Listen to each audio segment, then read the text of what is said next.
Okay, so I wanted to share a little bit today about the mind and intention, I think. So the opening words in the Dhammapada, it says that all that we are is a result of what we have thought. It is founded on our thoughts. It is made up of our thoughts. And so when we think about this, really the mind is really the most creative force there is in the universe, actually.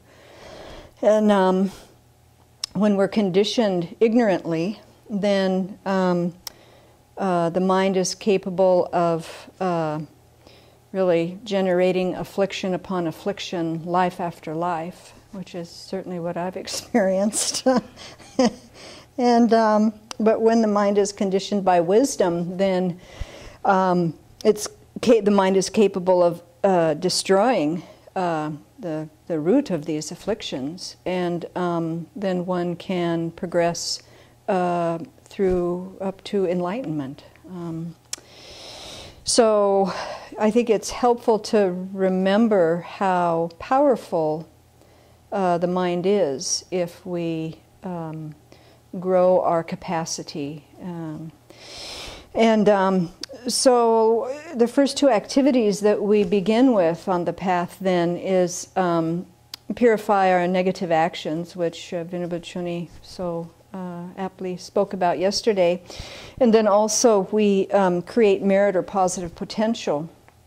And Venerable Children often reminds us not to get complacent with our creating merit or doing virtuous activities. And so, for example, offering water on our altar each morning, that we can get complacent with that often, and it can seem like such a small activity.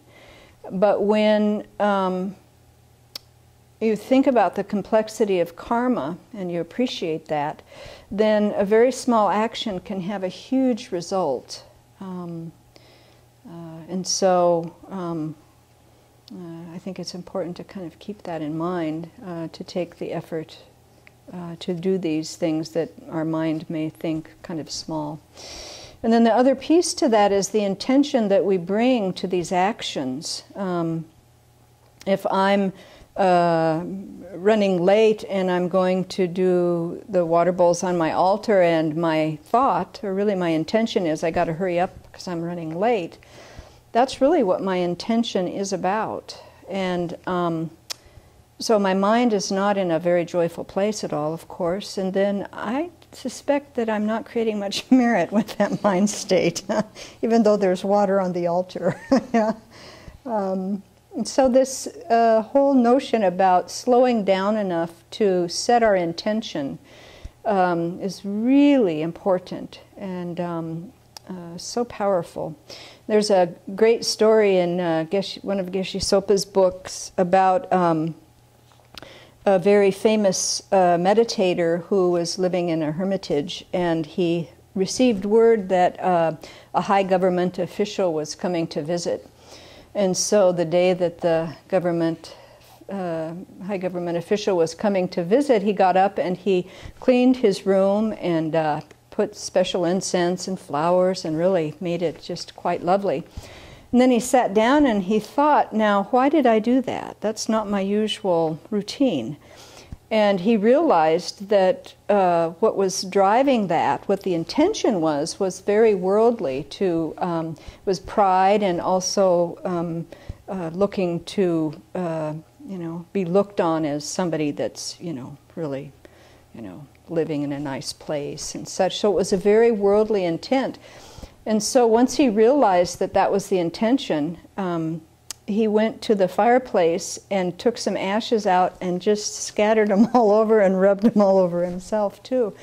And Geshe Sopa said that's really what the true Dharma was. That's really what the true offering was, that this meditator realized that he was doing this action really through a worldly view, and so it was not a virtuous action at all. So he righted it by doing the action of scattering the ashes. And I really like that story because it shows how, you know, we're all just doing the best we can, and when we realize that we're starting to go down the wrong way with a motivation that is not very clear or is mixed, we can write that. We can, you know, in our mind, because the mind is so powerful, we can turn that to create a virtuous action, even on the outside if it looks like a dirty, messy, ashy place, you know. But inside, it's a very powerful mind at that point.